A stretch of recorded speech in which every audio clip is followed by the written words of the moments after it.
Hello everyone and welcome to another Starcraft2 botting video. For this one we're going to do part 3 in our series of the Gauntlet style tournaments of the entire ladder of bots, all 67. In the last episode we left off with a draw between Nickbot Zerg, who was on quite the win streak, versus Base Cannon, who was seemed unbreakable by Nickbot. And being a draw, they're both eliminated, and we're going to continue with Kai versus Nickbot Learns. So Kai is a Java bot, which is much rarer than Python. Most bots are written in Python, lots of resources for it, very well established framework. Java, you're a little bit more on your own. With that said, I mean, I wrote mine in Java, other people have written in Java. The API is there for it. It's just a little more raw. And then Nickbot Learns is another Nickbot, but this one is definitely using a variant of machine learning. It has a little bio here, so why don't we take a little read. Nickbot Learn creates two files for every opponent it faces, actions.txt and score.txt. The actions file holds a list of actions the bot should take and what iteration it should take the action at. At the end of the game, Nickbot Learn calculates a score for that game. If the score achieved is higher that game, if the score achieved that game is higher than the score held in score.txt, then the actions took that game will be saved to actions.txt. Okay. On every step, Nickbot Learns has a small chance to replace the action at that step. Okay, so this bot is very much like a natural evolution. You know, he kind of does what he knows is best, but then he does like a small mutation each time. And if that small mutation ends up ending in a better result than his preset one, then that becomes the new preset. Right? Yeah, so I think in this bot, obviously not everything is machine learning. No bot has that. So the micro is all scripted, but I think he decides like what to build based on machine learning. So yeah, it's just all based on just getting a high score, right? You build random things, you lose, you build random things, you do a little bit better. Okay, I've learned something. I build random things, I win, you get even a better score. So this will be interesting to see what he comes up with. Even though Alpha Star is like obviously one of, if not the best StarCraft player, and it's machine learning, in the botting world, the machine learning is definitely machine learning bots are definitely at a disadvantage versus the scripted bots. Much harder to get anything useful out of them. Yeah, let's load up the next match here. I have it here somewhere. There we go.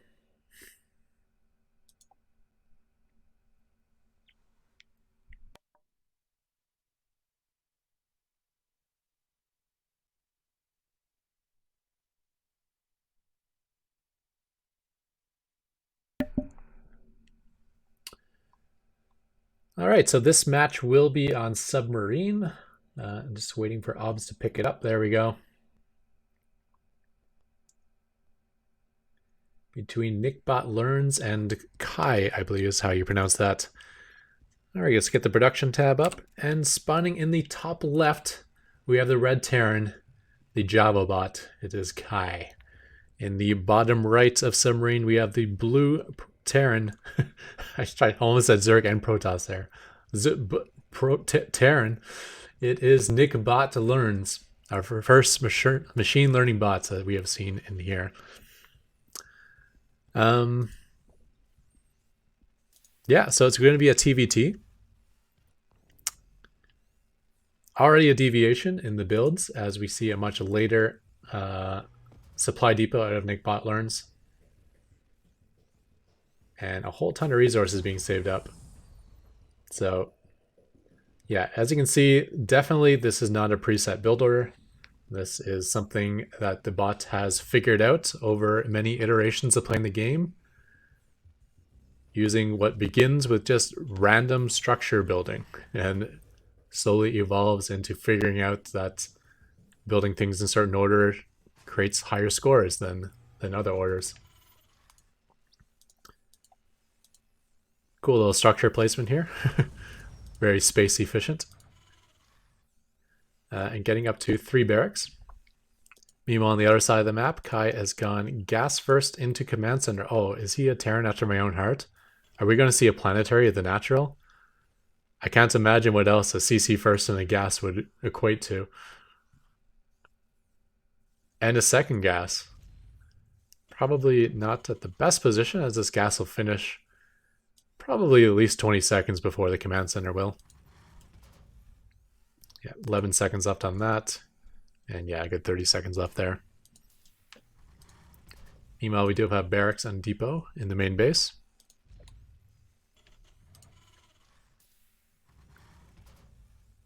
It's actually Nickbot Learns is the first one to get the engineering bay. So perhaps not the planetary I thought it would be. Just, I don't know. Probably a tech greedy opener by getting all that early gas.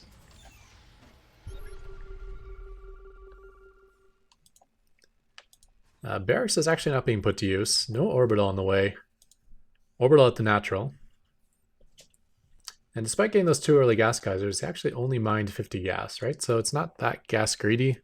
It's just some oddly timed refineries. Second Inge Bay coming down out of Nickbot Learns. And another depot. So I guess the way he does scoring for getting supply blocked is probably very efficient, as this bot seems to have really figured out, you know, build depots when you need them, don't build them when you don't need them. So he's building depots at quite efficient timings, I would say. Second and third racks coming out of Kai here. And fourth racks, I should say. First unit finally being made, which is a Reaper. Perhaps a Mass Reaper build. That would explain the 4 gas. However, no, it's 3 gas and only 3 workers in one of the gas. The 2 other gas have not been taken as of yet. A lot of these bots near the beginning of the ladder are also at the beginning infancy stage of their development. So it could just be that he hasn't figured out a way to saturate the gases at his natural base yet.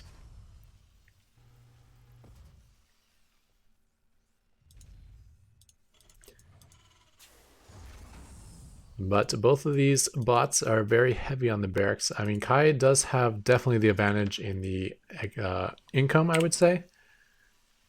Yeah, almost about a 700 mineral per minute advantage. That is because he has 2 bases and 2 orbitals versus 1 base and 1 orbital. However, a natural is on the way. So this bot has learned to expand. Reaper is going to poke in, see what he can get done. Does find the SCV there, which almost gets killed by his own Reapers, and then gets away. Very nicely done. Worker is immediately replaced by Nickbot Learns. So nothing broken as of yet. Producing structures as a Terran is definitely something harder to code than for other races. It's not just set it and forget it. You kind of have to always be tracking the structure and the SCV attached to the structure, and you have to have code to replace those workers if they ever die.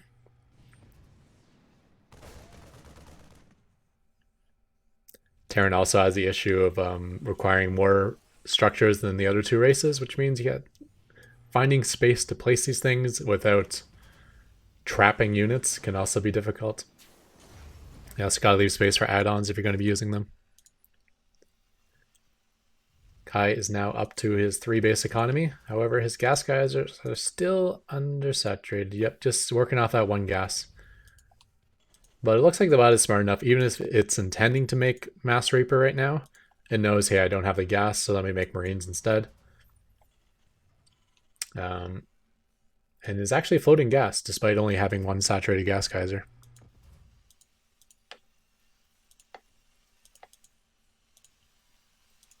Yeah, so it looks like Mass Barracks, Mass Marine is the play for both of these bots. Upgrade advantage coming to Nickbot Learns. I don't believe we're going to see any upgrades out of Kai, so these 1-1 upgrades could make quite the difference. Because he's already got 1-0 and 1-1 on the way. Any units that have very little armor, or sorry, any units that have very little damage per attack can get a lot of advantage from +1. Going from 6 damage up to 7 is pretty massive, especially if you're facing armor, which is why armor is so important in these fights as well. So by having both armor and attack, he's got a nice little advantage here. Neither have stim or combat shields, however. Nice little grenades there. Popping back these Marines. Nice to see a bot that's actually got a planned attack though, even though it did not go very well for him. Reaper's on the high ground, even able to pick them apart.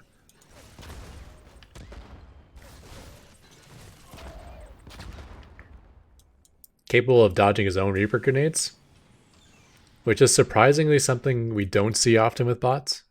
Many bots are like, okay, I gotta make sure when I shoot my grenade, or when an opponent shoots his grenade at me, or shoots corrosive bile at me, that I have to dodge that position. But very few bot authors think, well, I gotta dodge my own corrosive bile too, and I need to dodge my own grenades. So, yeah, friendly fire is something we'll probably be seeing much more of as we continue this series. Unfortunately, a little trapped SCV in there. We'll be stuck forever.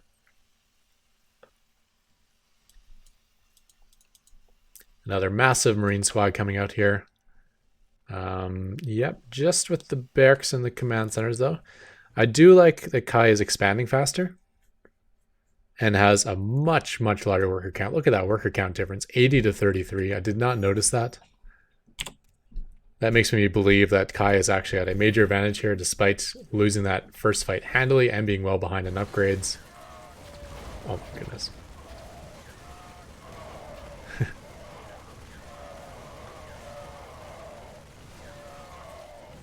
Nickbot Learns is actually the bot that where I first discovered that there's the late game viability to Reaper grenades. I saw him like wipe out forces of roaches with Reaper grenades. You never see that many Reapers later in the game when you play real Starcraft, but if you're throwing like 20 grenades in an army and they all land, that damage adds up, and it adds up quickly.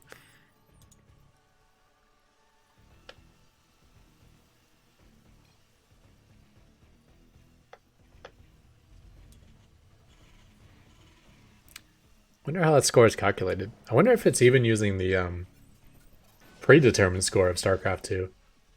Right? There's like, I don't know if you remember this, but they added experience points to StarCraft2. So every time you get a worker kill, you'll see like a little experience, like plus 20 XP show up. And if you play this game, I highly suggest you turn that on because it allows you to map hack a little bit. Sometimes if it's something you launch, like a Widowmine launches and shoots something in the Fog of War and you don't know how well it landed, well, in the Fog of War, you can still see the experience points, right? So if you see like plus 25 and it says that 15 times, you're like, oh, okay, I just killed 15 Marines.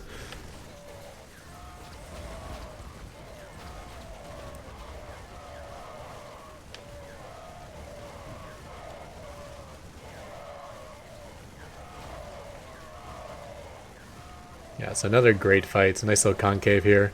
Reaper grenades, I was kind of looking for that moment again where it blows up an entire army. Didn't get to see it. So Nickbot is expanding, but that SCV count, okay, he's still making workers too. What is he up to now? 43 workers, 44. I mean, that's not terrible. I do like that he hasn't completely cut off worker production. But just being behind by 40 workers, I mean, it's...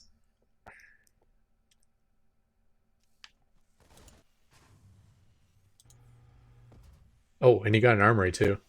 Let's see if he figures out that he can get +2/+2. Starport Medivacs. Okay.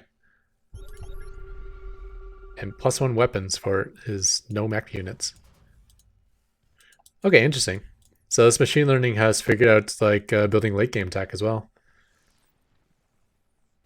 I heard sometimes it can get a little stuck, like it knows it wants like Medivacs, for instance, but it doesn't really figure out that it needs factories to get to starports.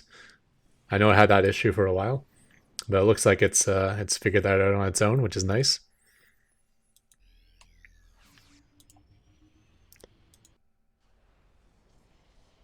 This is like one stage prior to us being taken over by artificial intelligence once they learn how to make Medivacs.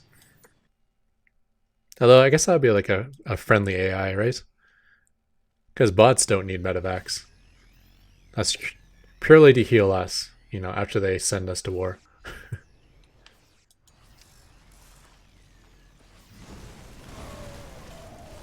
So yeah, looking really good for Nick Botlerns now. I think his economic disadvantage is almost irrelevant now that he's got an upgrade advantage, plus he has a medevacs out on the field. The Vikings are not going to be doing much unless they know how to land, as I don't think he'll be facing anything but Marines. Does he have a tech lab barracks? Yes. Oh, combat shield. There we go. So the upgrade advantage is going to get much, much bigger if he gets combat shield and stim. Stim is probably less important. With only one medevac on the field, I could see stim actually being a disadvantage, especially if he stims everything every time he sees a unit. Because he seems like this bot has died to a lot of air-based armies before, because it's learned to make Vikings. Whittle mines will be helpful. These combat shields will be massive, though. I suppose the bot would learn not to make stim, too. Until it learns to make medevacs, it will probably learn that stim is a bad thing. I can't imagine stim would give it a higher score than not getting stim if he has no medevacs.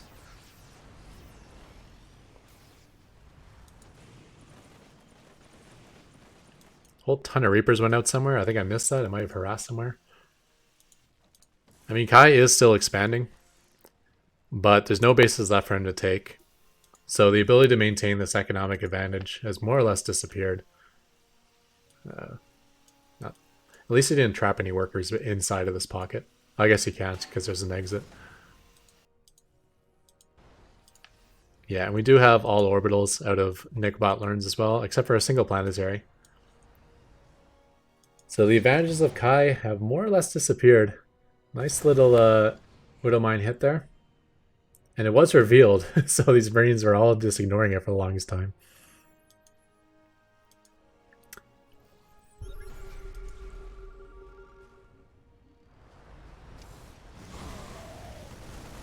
Oh, wow. Nice little barbecue there.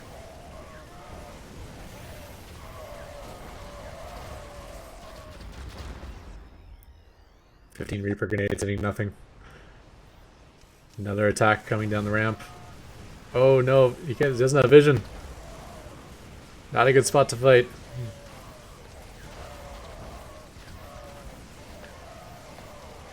It's funny, it actually kind of like pops him back into a nice little concave. If that was actually a balanced fight, those Reaper grenades might have helped his positioning a little bit. Random Widow mines set up in these bases.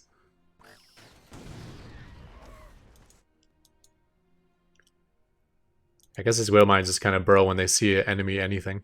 So this one saw barracks. He's like, nope, let's burrow.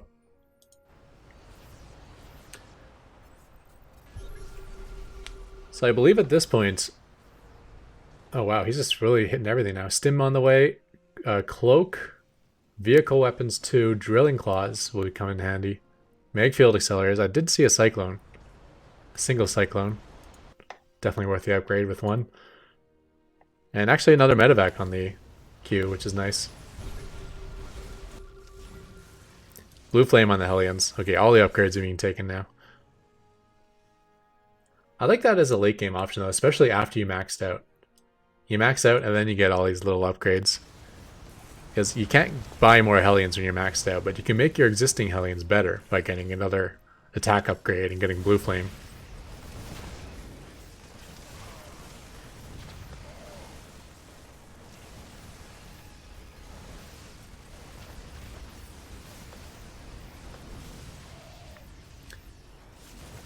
Killing off one base worth of SCVs, which probably will attract other SCVs to come here to resaturate. Someone threw down a scan. It was Nickbot Learns. I'm like, they both have vision there, so I'm not sure who's scanning. Another base gets wiped out of its workers, as well as this one in the south. And this is more or less, I believe, a killing blow. Let's throw it to 2x speed, even 4x, as we watch the final moments of Nickbot Learns defeating Kai, knocking out the first Java bot, done by the first machine learning bot. Nice little high ground position here, although the air units do grant vision, so he's able to shoot back. Still a nice concave, but yeah, just no economy for Kai left. No upgrades, no tech, and just getting overrun by a superior tech and superior upgrade Terran army. Still one base left getting muled, just to pump out those final Marines. No, he's mostly just producing SCVs, which probably aren't going to get the value they expect, as they'll certainly die quickly.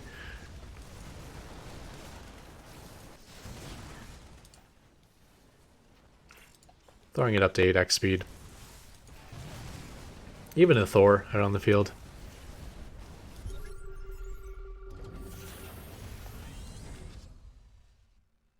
I just saw this lift off. Were they trying to throw down an add-on? Spent mine space for an add-on, or was there a trapped unit and they lifted off to let the trapped unit out? Tough to say.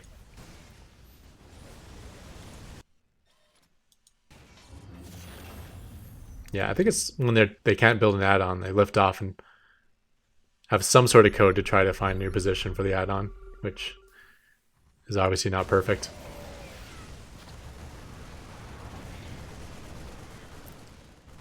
I'm guessing that would be part of the scripted portion of the bot, the structure placement, but maybe not. Maybe that's part of the machine learning as well.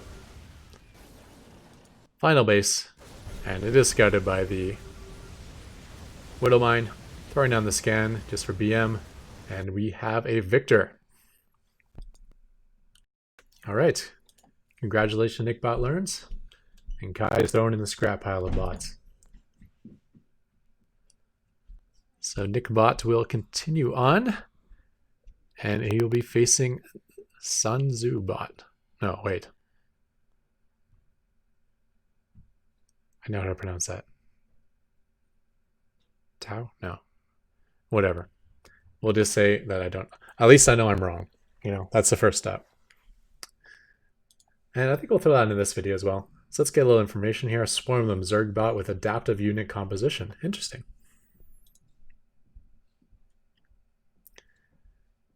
Yes, let's go ahead and pop into that replay. Both of these bots are written in Python. And both around 1250 ELO, which is the MMR system.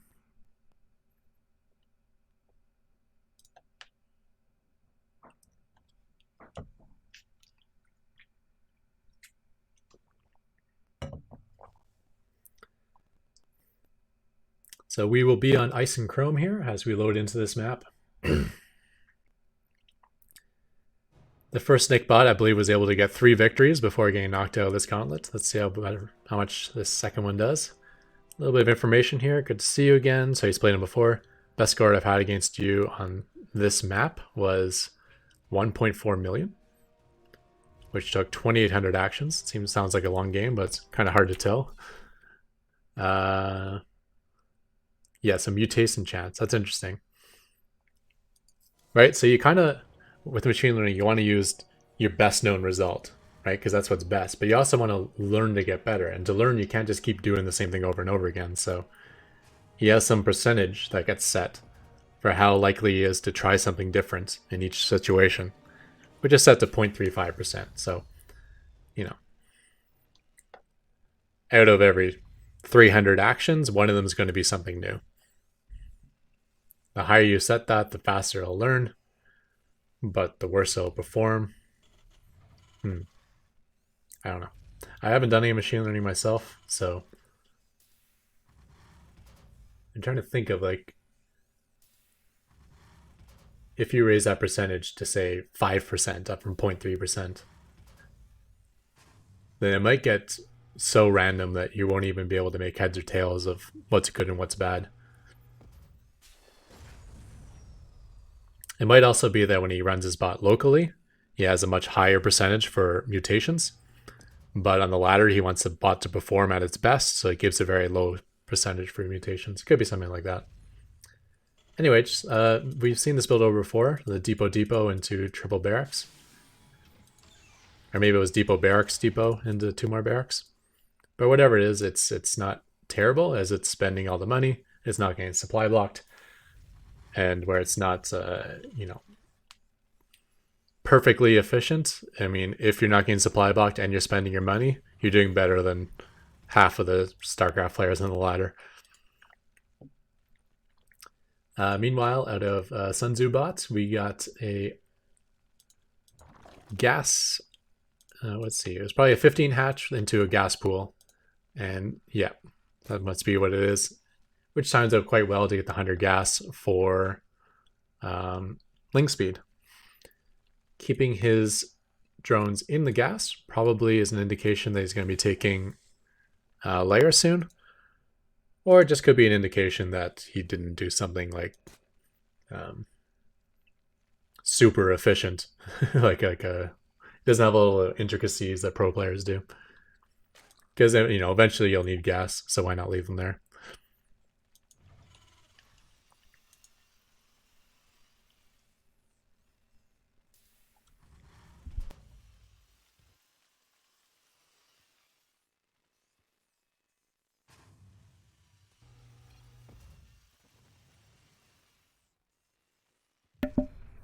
All right, so his current score is 37,000. He said his top score versus this person was 1.5 million. Is that correct? 1.4 million, yeah. So based on, well, I guess you get more score later in the game because there's more fights and stuff going on.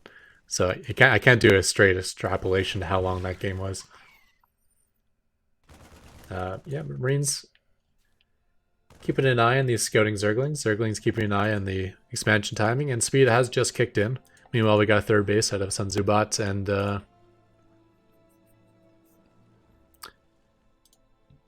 layer on the way.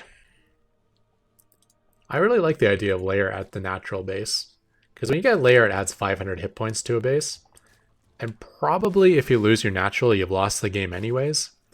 So why not give your natural the extra 500 hit points, since this is kind of like the basic, if you lose it, you lose the game. Right? Having an extra 500 hit points on your main base hatchery doesn't really help you at all. Also, this base is often the most protected base too, because the main base is vulnerable to drops, and often the natural base isn't even that vulnerable to a direct attack, because like once you have your third and fourth base, they're more likely to get attacked first, which means when you consider drops and frontal attacks, the only base left that doesn't face any of them would be the natural. We did have an engagement here, which I completely missed, which is awesome. We got some slow bailings off creep, which is never a great thing, especially when they're microing back and forth. And some well-microed Marines Reaper staying at max range. We'll be able to pick them off. Zerglings will probably do a decent job of staying alive. They try to stay outside of range. They have faster movement speed than Reapers, so it'll be doable. But with each little movement, between each iteration, each frame that they play, you have to play. If they move forward, they can get caught in range before they realize they're in range and move back. So this push out is looking a little bit dangerous, so we bring out the production tab. We can see we have only 4 Zerglings on the production. Nice upgrades coming, +1 speed bailings, which is nice.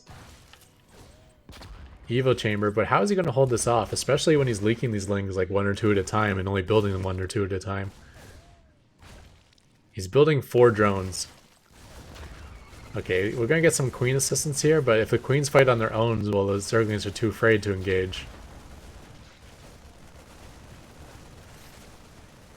I'm guessing the lings are staying back until they get a certain number, then they'll engage. But if they're going to stay back, they should stay way back, right? Because when they're kind of poking at this close proximity, they're just kind of dying off for free.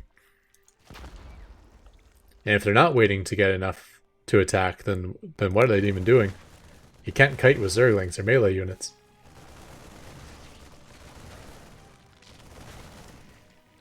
Oh, he doesn't care about the Baling Egg. That could be a problem if he ends up standing here right when it finished. Oh, don't tell me. Oh, the Baling's kite back here too. It is easier to stay at max range when the opponent's on creep, because if you look at his vision, you won't ever get surprised. You can see exactly where these Marines are. He knows to stay back here.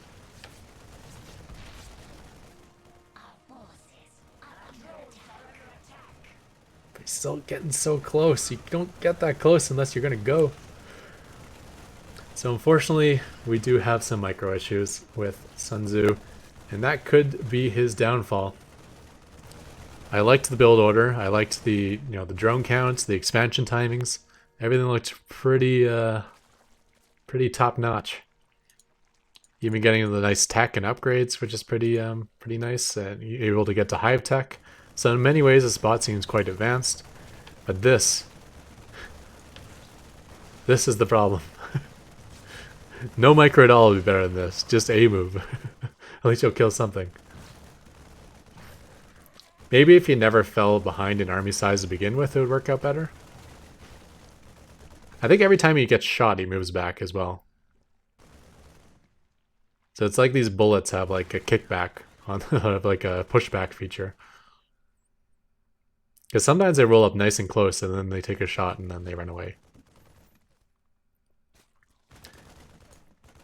But perhaps if Sun Tzu's army size gets to become larger than Nigbot Learn's army size, then he'll be more aggressive with the fight. He'll say, oh, this is a fight I can actually win. Let me finally stop kiting backwards. Let me move in and take the fight. This is what I'm hoping for, because this is not working out. Nigbot Learns is already up to factory tech, so it's not just going to be Marines and Reapers. And as we saw in his training is based on his opponent and the map he plays on. So for every different variation of map and opponent, we could see something completely different out of Nigbot in terms of what it's going to be building. So here we got a much earlier stim. We have Marauders. This is something we did not see versus Terran. And, you know, when you face Zerg, you face a lot of roaches. So you should probably learn that, hey, Marauders are pretty good.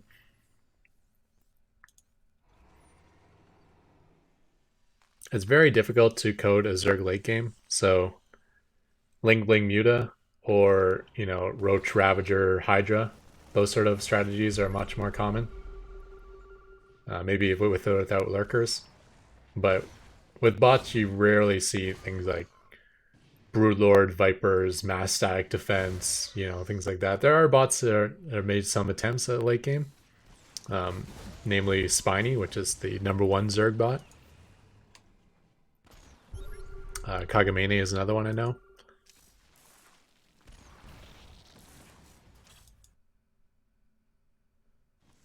But Zerg late game requires a lot of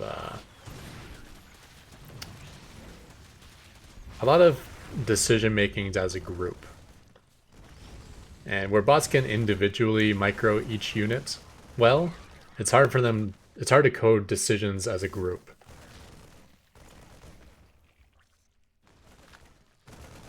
Like, these Marines shouldn't wander forward if they're without siege tank support. Like, something like that might be difficult to code in for a scripted bot. So that's what makes these bot games so interesting to me, is certain things that the bots can do that even Cyril has no chance of being able to pull off anything close to it. And then, in other ways, some of the simplest decisions for like a Silver League player, like almost every bot is unable to do. So mechanics can be super strong. Decision making can be laughably bad.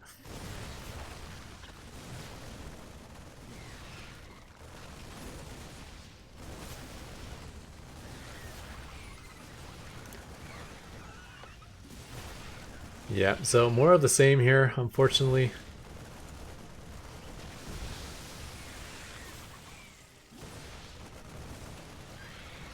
These Marines have stimmed themselves to death, though. I did worry about this when I was saying that stim is probably something that would lower your score if you don't have medevacs. This is why. You can see these Marines did not get killed by Balings and Zerglings. These Marines killed themselves. At least there's no option to stim when you're below the health threshold to stay alive.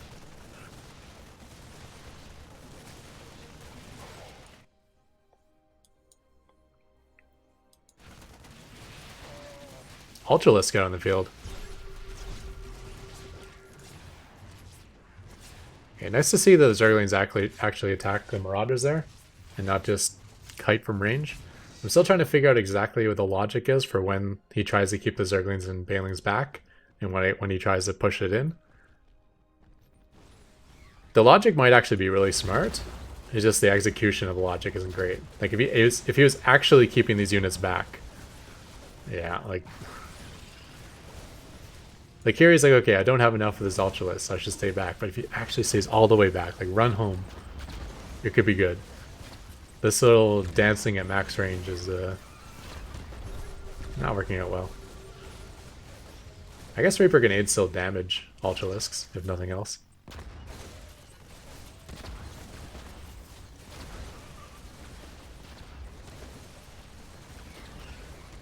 Yeah, you can see, like, Sun Tzu knows, okay, I can't deal with this army, so I shouldn't fight. And that's smart. So maybe with just a little bit of editing to how he keeps his army back, this bot might just skyrocket up the ladder.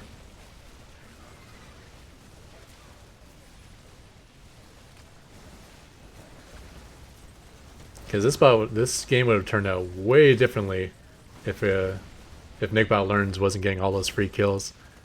But as I say that, this game has turned out in one very obvious manner, and so we are going to speed up this game, as I'm pretty sure this game is more or less ready to end. 3 of his mineral lines just got wiped out. He still has a couple fresh bases left, but given what we know Sun Tzu does when his army supply is less than his opponent's, I don't suspect that any units that pop out will be able to be helpful at all. So putting it up to 8x, watching the final push. I mean, the other thing is with bots, you never know when they're going to crash. Or be unable to finish the game. Sometimes they can't find that last structure, right? You float a command center in a corner here, I bet you a lot of bots wouldn't be able to find it, because you wouldn't get revealed.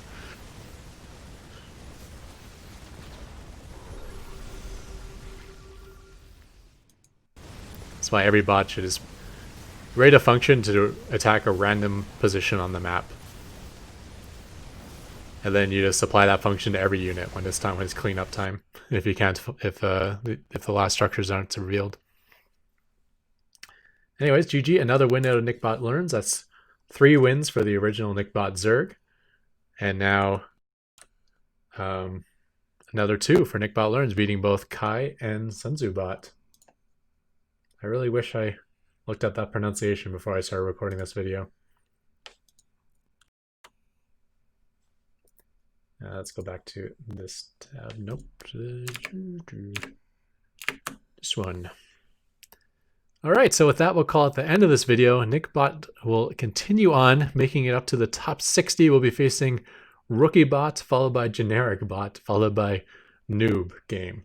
As you can tell, these bots are given names which almost apply to the level of sophistication they have. I remember once the bottom bot on the ladder was named the bottom, so that was pretty ironic. We'll be progressing into stronger bots. This is a bot actually by Scarlet. This is her second bot. It's kind of a proof of concept. It does something really cool, which you'll be interested to see. As we'll get into stronger bots as we get up here. I'm seeing some pretty strong names. Some major veterans here with Dan the Man and Blunty Kagamine. Until we finally, well, yeah, we got a lot of games left. But these are going to see some fun games. Antibot's a hoot to watch. And we'll push all the way up until we get to the final 8. And then we'll stop there because at the end of January, there will be a showcase by ES Champ. for pro bots. There'll be a 1-day little tournament, and it'll be this Gauntlet style, but just for the top 8 bots. And then immediately following that, well, not immediately following, but in the weeks to come after that will be the next season of pro bots, in which we'll see the top 4 bots from the previous season plus the top 12 bots from this ladder go into a double elimination tournament. So with that, we'll call it the end of this video. Thank you everyone for tuning in, and I'm out of here. Goodbye.